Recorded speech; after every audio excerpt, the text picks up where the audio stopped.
Hello friends, आज आपण या तासाला रिझर्व्ह बँकेचे चलनविषयक धोरण हा अभ्यास करणार आहे आणि तो आपण समजून घेणार आहे.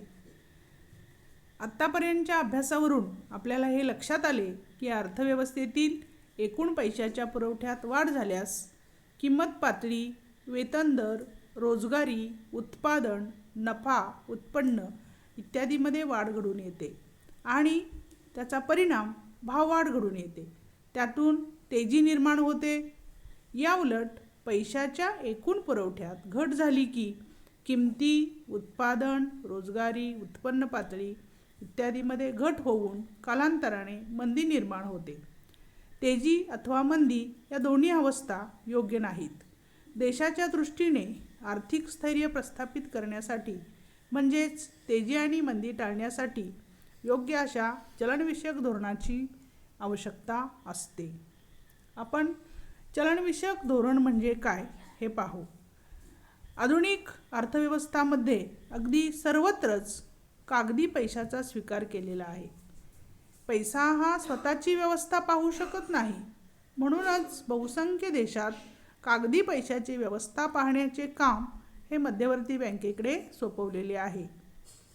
कागदी चलन निर्मितीची मक्तेदारी मध्यवर्ती बँकेकडे असते. एवढेच नाही तर देशातील पतपैशाचे नियंत्रण करण्याचे कार्यही मध्यवर्ती बँकेकडेच असते. म्हणजे विधिग्राह्य पैसा आणि पतपैसा यावर मध्यवर्ती बँकेचे नियंत्रण असते. हा दोन्ही प्रकारचा जो पैसा आहे त्याचे अर्थव्यवस्थेतील महत्त्व आणि त्याविषयीचे धोरण म्हणजेच सरकारची चलन नीती किंवा चलनविषयक धोरण यालाच मौद्रिक धोरण अथवा द्रव्यविषयक धोरण असेही म्हटले जाते.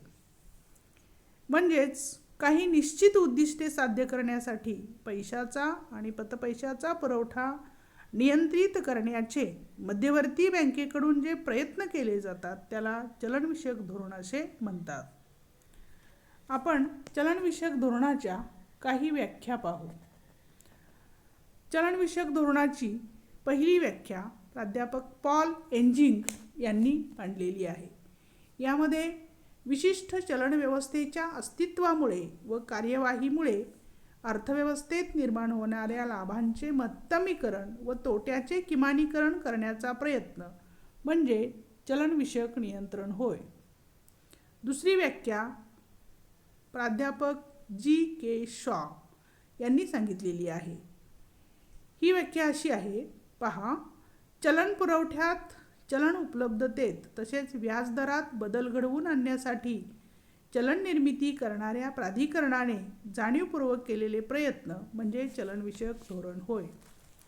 तिसरी व्याख्या R.P. केंट, पूर्ण रोजगारासारखे एखादे विशिष्ट उद्दिष्ट साध्य करण्यासाठी परिचालनात असणाऱ्या चलन पुरवठ्याचा विस्तार अथवा संकोच करण्यासाठी व्यवस्थापन करणे म्हणजे चलनविषयक धोरण. चौथी व्याख्या आहे हॅरी जॉन्सन यांची, सर्वसाधारण आर्थिक धोरणांची उद्दिष्टे साध्य करण्याच्या हेतूने पैशाच्या पुरवठ्यावर नियंत्रण ठेवण्याकरता मध्यवर्ती बँकेने धोरणात्मक उपाय म्हणून स्वीकारलेले साधन म्हणजे चलनविषयक धोरण होय. चलनविषयक धोरणाच्या विविध व्याख्या पाहिल्यानंतर आणि विवेचन पाहिल्यानंतर आपण या चलनविषयक धोरणाची काही महत्त्वाची उद्दिष्टे पाहणार आहोत. वरील व्याख्यावरून आपल्या असे लक्षात आले की मध्यवर्ती बँकेकडून चलन नीतीचा वापर करून रोजगारासारखी उद्दिष्टे साध्य करण्यासाठी सातत्याने प्रयत्न केला जातो. शिवाय विधिग्राह्य पैसा, पतपैसा निर्मितीवर नियंत्रण ठेवण्याचे कार्यही संख्यात्मक आणि गुणात्मक साधनांच्या साहाय्याने रिझर्व्ह बँक ऑफ इंडिया करीत असते. यामध्ये किंमत पातळी, रोजगार, वेतन पातळी यावर नियंत्रण ठेवण्याचे कामसुद्धा आपली रिझर्व्ह बँक ऑफ इंडिया करत असते. यामधूनच चलनविषयक धोरणाची काही महत्त्वाची जी उद्दिष्टे आहेत ही आपण पाहूया. पहिले उद्दिष्ट आहे किंमत स्थैर्य, प्राइस स्टॅबिलिटी. सुवर्ण परिमाण पद्धतीचा त्याग केल्यानंतर जगातील बहुसंख्य देशात किंमत स्थैर्य टिकवण्याच्या चलनविषयक धोरणाच्या उद्दिष्टाला महत्त्व प्राप्त झाले. प्राध्यापक केन्स आणि गुस्टाव कॅसल या अर्थशास्त्रज्ञांनी या उद्दिष्टावर अधिक भर दिला. देशहिताच्या दृष्टीने आर्थिक स्थैर्य आवश्यक असून त्यासाठी देशांतर्गत किंमत पातळीत स्थैर्य ठेवणे म्हणजेच पैशांचे अंतर्गत मूल्य स्थिर ठेवणे आवश्यक ठरते. किंमत स्थैर्यात व्यापार चक्रांचे नियंत्रण अपेक्षित आहे. किंमत स्थैर्य याचा अर्थ किमती एकाच पातळीवर कायम टिकवून ठेवणे असा नाही, तर किमतीत होणारे मोठे चढउतार टाळणे असा आहे. किमतीमधील चढउतारांचे समाजातील वेगवेगळ्या घटकावर निरनिराळे परिणाम होतात. किमतीमध्ये मोठे बदल झाले तर मालक मजूर, उत्पादक उपभोक्ते, सावकार कर्जदार, ग्राहक व्यापारी इत्यादी घटकांचे आर्थिक संबंध बिघडतात. अशावेळी एका घटकाचा फायदा झाला तर दुसऱ्या घटकाचा तोटा होतो आणि किंमत स्थैर्यामुळे तेजी मंदीचे चक्र सुरू होते. तेजीच्या काळात किमती वाढू लागतात. त्यामुळे उत्पादक, व्यापारी, आडते, दलाल इत्यादींचे उत्पन्न मोठ्या प्रमाणात वाढते, तर ग्राहक, उपभोक्ते, कामगार इत्यादीवर अनिष्ट परिणाम होतो. भाववाढीच्या स्थितीत आर्थिक विषमता वाढते. भांडवलाचे व संपत्तीचे केंद्रीकरण होते. म्हणून अतिरेकी भाववाढ नियंत्रित करावी लागते. याउलट मंदीच्या काळात कारखाने बंद पडून बेकारी उग्र रूप धारण करते. बँकांचे दिवाळे निघते आणि संपूर्ण अर्थव्यवस्थाच धोक्यात येते. या विरोधी उपाययोजना करावी लागते. थोडक्यात तेजी मंदीचे नियंत्रण करणे व वस्तूंच्या किंमत पातळीत स्थैर्य निर्माण करणे हे चलनविषयक धोरणाचे महत्त्वाचे उद्दिष्ट ठरते. किंमत स्थैर्य राखण्यास उत्पादन साधनांचे योग्य वाटप होते. उत्पादन प्रक्रियेत सातत्य राखले जाते. उत्पन्नाचे वाटप योग्य रीतीने होते. चक्रीय बदलांचे दुष्परिणाम टाळता येतात. पैशाचे मूल्य स्थिर राहते. भविष्यकालीन अनिश्चितता कमी होते. बचत, भांडवल गुंतवणुकीत वाढ होते. आर्थिक विषमता कमी होण्यास मदत होते. पैशाकडून मूल्यमापनाचे कार्य व्यवस्थित होते. विनिमय दरात स्थैर्य राखण्यास मदत होते. सट्टेबाजीच्या व्यवहाराला आळा बसतो. आर्थिक स्थैर्य प्राप्त होते. म्हणूनच मध्यवर्ती बँकेला चलनविषयक धोरणाची आखणी करताना किंमत स्थैर्याच्या उद्दिष्टाला महत्त्व द्यावे लागते. असे असले तरी प्रत्यक्षात हे उद्दिष्ट साध्य करताना अनेक अडचणींना सुद्धा बँकेला तोंड द्यावे लागते. दुसरे उद्दिष्ट आहे विनिमय दराचे स्थैर्य राखणे, एक्सचेंज रेट स्टॅबिलिटी. देशातील एका मुद्रा परिमाणात किती परकीय चलन मिळू शकते यावर बाह्य मूल्य ठरते. यालाच विनिमय दर अथवा परकीय उडणावळीचा दर असे म्हणतो. मुक्त व्यापार नीतीत सुवर्ण परिमाणाच्या काळात चलन नीतीच्या साहाय्याने विनिमय दरात स्थैर्य राखण्याचा प्रयत्न केला जात असे. विशेषतः ज्या देशाची अर्थव्यवस्था परकीय व्यापारावर अवलंबून आहे अशा देशात विनिमय दर स्थैर्याच्या उद्दिष्टाला प्राधान्य दिले जाते. देशातील चलनाचे बाह्य मूल्य म्हणजेच विनिमय दर स्थिर ठेवणे हे चलनविषयक धोरणाचे महत्त्वाचे उद्दिष्ट ठरते. नाणेनिधीचे सभासद असलेल्या देशांना या उद्दिष्टांचे पालन करावेच लागते. विनिमय दरातील स्थैर्यामुळे परकीय व्यापार वाढीस चालना मिळते. नागरिकांचा चलनावरील विश्वास वाढतो. चलनाच्या सट्टेबाजीला आळा बसतो. परकीय गुंतवणूक वाढते. आपल्या चलनाची प्रतिष्ठा वाढते आणि आंतरराष्ट्रीय सहकार्यात वाढ होते व एकूणच आर्थिक व्यवहारामध्ये वाढ होते. म्हणून विनिमय दर स्थैर्याचे उद्दिष्ट महत्त्वाचे असले तरी प्रत्यक्ष व्यवहारात त्याची अंमलबजावणी करताना अनेक अडचणीसुद्धा निर्माण होतात. उदाहरणार्थ बऱ्याच वेळा अंतर्गत किंमत पातळी व देशांतर्गत चलनाचे मूल्य हे परकीय व्यवहारावर अवलंबून असते. त्यामुळे परावलंबन वाढते व काही वेळा व्यवहार तोलामध्ये प्रतिकूलता निर्माण होत असते. तिसरे उद्दिष्ट आहे पूर्ण रोजगार, फुल एम्प्लॉयमेंट. हे चलनविषयक धोरणाचे अत्यंत महत्त्वाचे उद्दिष्ट आहे. 1929च्या जागतिक महामंदीनंतर किंमत स्थैर्य आणि विनिमय दर स्थैर्य ही चलनविषयक धोरणाची उद्दिष्टे मागे पडली असून पूर्ण रोजगाराच्या उद्दिष्टावर भर देण्यात येऊ लागला. विशेषतः केन्सच्या रोजगारविषयक सर्वसाधारण सिद्धांतांच्या प्रसिद्धीनंतर शासकीय धोरणाद्वारे रोजगार संधी वाढवता येतात हे लक्षात आल्यानंतर बहुसंख्य देशात चलनविषयक धोरणांच्या उद्दिष्टात पूर्ण रोजगाराच्या उद्दिष्टाला प्राधान्य देण्यात येते. पूर्ण रोजगार याचा अर्थ शून्य बेकारी असा नसून उपलब्ध साधनांचा पुरेपूर वापर करून शक्य तितक्या अधिक लोकांना रोजगार संधी उपलब्ध करून देणे व बेकारीचे प्रमाण कमी करणे असा याचा अर्थ होतो. मंदीपासून मुक्तता व बेकारी टाळण्यासाठी पूर्ण रोजगाराच्या उद्दिष्टावर भर दिला जातो. अविकसित देशात अर्धबेकारी, हंगामी बेकारी, सर्व प्रकारच्या बेकारीवर मात करणे हे चलनविषयक धोरणाचे उद्दिष्ट असते. याद्वारे बचत गुंतवणूक वाढवण्याचा प्रयत्न केला जातो. प्रसंगी मंदीत स्वस्त पैशाचे धोरण स्वीकारले जाते व तेजीच्या काळात महाग पैशाचे धोरण स्वीकारले जाते. त्यामुळे पूर्ण रोजगार प्रस्थापित होऊन सामाजिक कल्याणात भर पडते व अर्थव्यवस्थेला महत्तम लाभ मिळतात.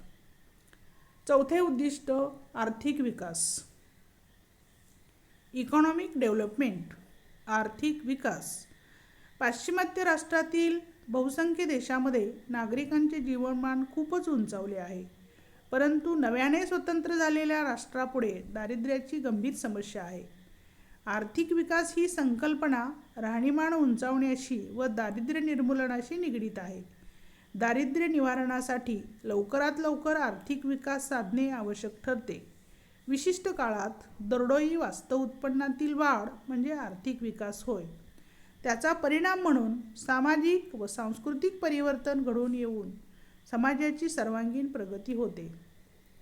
चलन संस्थेने एकूण मागणी व एकूण पुरवठा यामध्ये समतोल साधण्याचा प्रयत्न केला. आर्थिक विकासाला पोषक असे वातावरण निर्माण होऊन वास्तव गुंतवणूक वाढते. स्थैर्यासह आर्थिक विकास हे चलनविषयक धोरणाचे दीर्घकालीन उद्दिष्ट असते. म्हणून प्राध्यापक मेयर आणि बॉल्डविन म्हणतात, आर्थिक विकास ही एक अशी प्रक्रिया आहे की ज्यामध्ये देशाचे वस्तुगत राष्ट्रीय उत्पन्न दीर्घकाळपर्यंत वाढत राहते. लोकांचे उत्पन्न, उपभोग, राहणीमान वाढवून अर्थव्यवस्थेचा सर्वांगीण विकास साधण्याच्या दृष्टीने चलनविषयक धोरण राबवताना आर्थिक विषमतेत घट होऊन रोजगार संधीत वाढ होईल याकडे लक्ष द्यावे लागते. त्यानंतर पाचवे उद्दिष्ट आहे तटस्थ पैसा, न्यूट्रल मनी. प्रत्यक्ष विनिमय व्यवहारासाठी जेवढा पैसा आवश्यक आहे तेवढाच पैसा चलनात ठेवावयाचा म्हणजे तटस्थ पैसा होय. यालाच निष्क्रिय पैसा असेही म्हणतात. तटस्थ पैशाच्या धोरणात पैशाला दुय्यम स्थान दिले जाते. अवास्तव चलन वाढ व अवास्तव चलन घट टाळणे म्हणजे तटस्थ पैसा होय. अर्थव्यवस्थेत पैशाचा अतिरेक होता कामा नये. पैशाचा परिणामकारक पुरवठा स्थिर ठेवला तर त्याचा किंमत पातळीवर फारसा परिणाम होत नाही. या स्थितीत पैसा फक्त विनिमय माध्यमाचेच कार्य करतो. व्याजदर स्थिर राहतील या पद्धतीने चलन पुरवठ्यात बदल करणे म्हणजे तटस्थ पैसा होय, असे पॅटकिन या अर्थतज्ज्ञांनी सांगितले आहे. तटस्थ पैशाच्या धोरणात वस्तूंच्या किमती देशातील उत्पादकतेवर अवलंबून असतात. तटस्थ पैशाच्या धोरणावर अनेक अर्थतज्ज्ञांनी टीका केली आहे. आजच्या गतिमान युगात हे धोरण योग्य ठरत नाही. त्यामुळे आर्थिक विकासाच्या प्रक्रियेमध्ये अडथळे निर्माण होतात. अर्थव्यवस्थेला मंदीतून बाहेर काढणे अशक्य होते. आर्थिक विकासाला प्रेरक म्हणून चलन पुरवठ्याचा वापर करता येत नाही. शिवाय तटस्थ पैशाचे धोरण हे निरहस्तक्षेप नीतीला अनुसरून असून आज कोणत्याही देशात या धोरणाचा वापर केला जात नसल्याने ते टाकाऊ ठरते. सहावे उद्दिष्ट निर्यातीला प्रोत्साहन, एक्सपोर्ट प्रमोशन. निर्यात व्यापाराला प्रोत्साहन देणे हे चलनविषयक धोरणाचे उद्दिष्ट आहे. सन 1991 पर्यंत भारताची निर्यातविषयक कामगिरी फारशी समाधानकारक नव्हती. म्हणून 1991 नंतर रिझर्व्ह बँकेने निर्यातीला उत्तेजन देण्यावर भर दिला. व्यवहार शेषातील तूट कमी करण्याच्या उद्देशाने निर्यातीला प्रोत्साहन देण्यासाठी रिझर्व्ह बँकेने खास तरतुदी केल्या आहेत. 7वे उद्दिष्ट तूट कमी करणे. To reduce deficit. वाढती वित्तीय तूट ही देशापुढील एक गंभीर समस्या आहे. ही समस्या सोडवण्याचा प्रयत्न रिझर्व्ह बँक करते.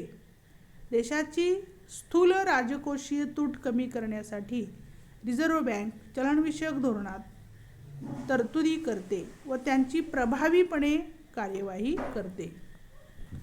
8वे उद्दिष्ट सामाजिक न्याय प्रस्थापित करणे. Social justice. देशाच्या आर्थिक विकासाला सामाजिक पैलू असू शकतो.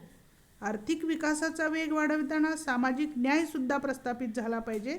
यासाठी रिझर्व्ह बँक समाजामध्ये उत्पन्नाचे न्याय वाटप होण्यास उत्तेजन देते. समाज कल्याण आणि सामाजिक न्यायाच्या कार्यक्रमांना प्रोत्साहन देते. अग्रक्रम क्षेत्रांना पुरेशी मदत मिळवून देण्याचा प्रयत्न करते. विशेषतः आर्थिकदृष्ट्या कमकुवत घटकांना प्राधान्याने मदत मिळवून देते.